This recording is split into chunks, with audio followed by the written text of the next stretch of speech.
Assalamualaikum warahmatullahi wabarakatuh. Perkenalkan, kami dari kelompok 2 dari kelas 4A jurusan Teknologi Pangan Universitas Sultan Ageng Tirtayasa. Di sini kami akan mempresentasikan proyek kami yang berjudul pemanfaatan keragenan sebagai gelling agent. Adapun proyek ini merupakan salah satu dari tugas mata kuliah bahan tambahan pangan. Adapun kelompok kami terdiri dari Fatma Emilia, Falujah Anissa, Nawang Sari, Naila Nurzalfa, dan saya sendiri Muhammad Jamaluddin Alhamzah. Dalam proyek ini, kelompok kami memiliki 3 tujuan utama.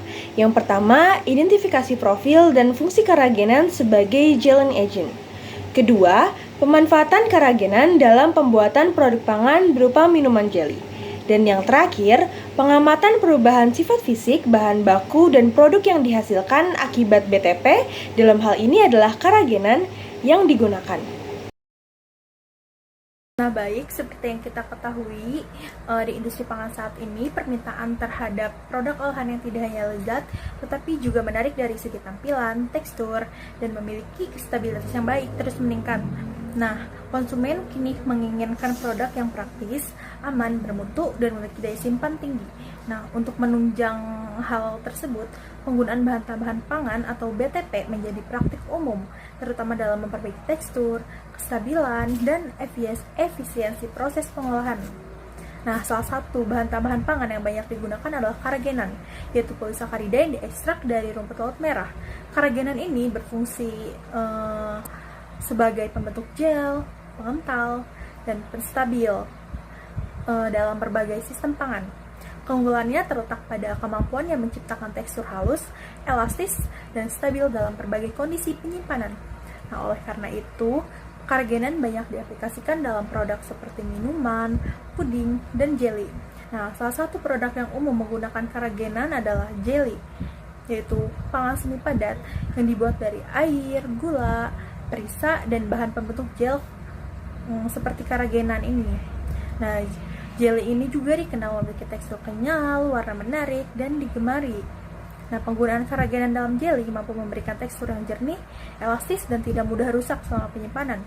Namun, karakteristik gel yang dihasilkan ini dipengaruhi oleh berbagai faktor, seperti jenis karagenan, konsentrasi, pH, serta interaksi dengan bahan lain.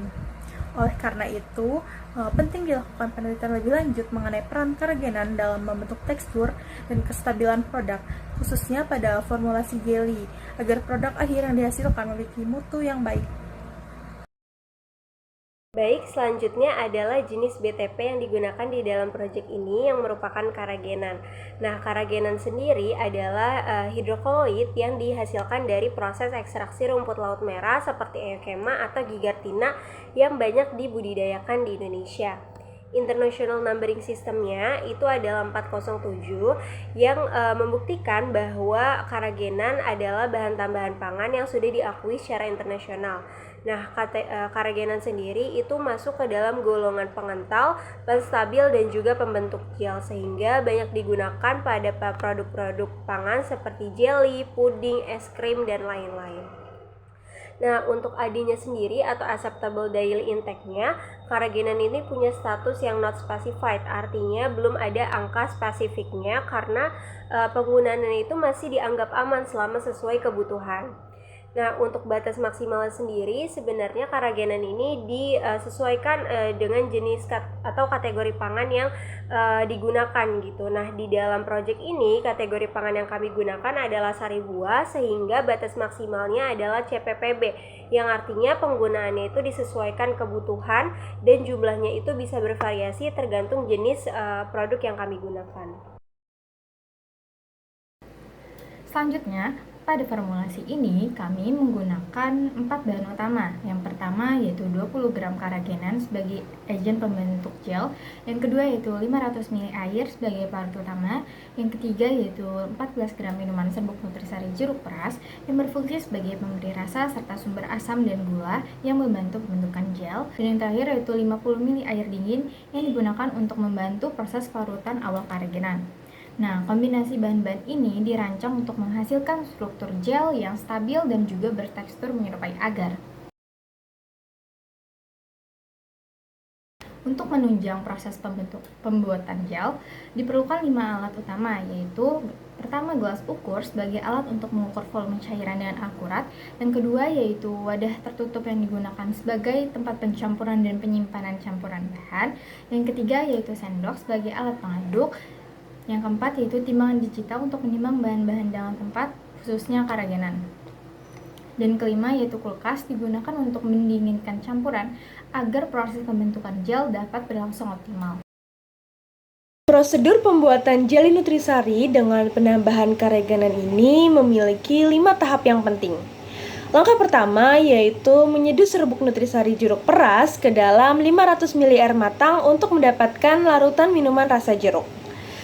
Lalu sebanyak 200 ml dari seduhan tersebut akan dipisahkan ke dalam wadah lain sebagai bahan utama dalam pembuatan jelly nanti. Nah, berikutnya 20 gram karagenan ini akan dilarutkan ke dalam 50 ml air dingin.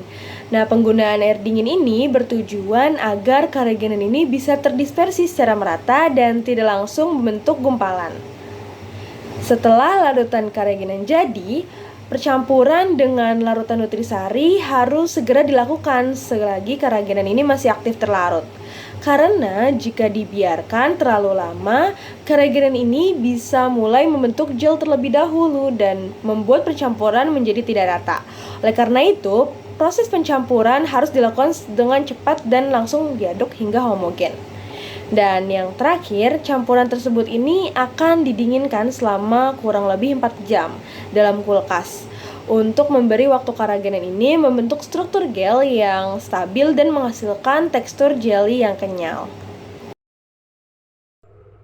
Baik, jadi hasil yang kami peroleh dari percobaan pada proyek ini adalah sebelum kami menambahkan karagenan ke dalam larutan nutrisari jeruk peras, larutan ini memiliki tekstur yang cair seperti pada minuman umumnya gitu.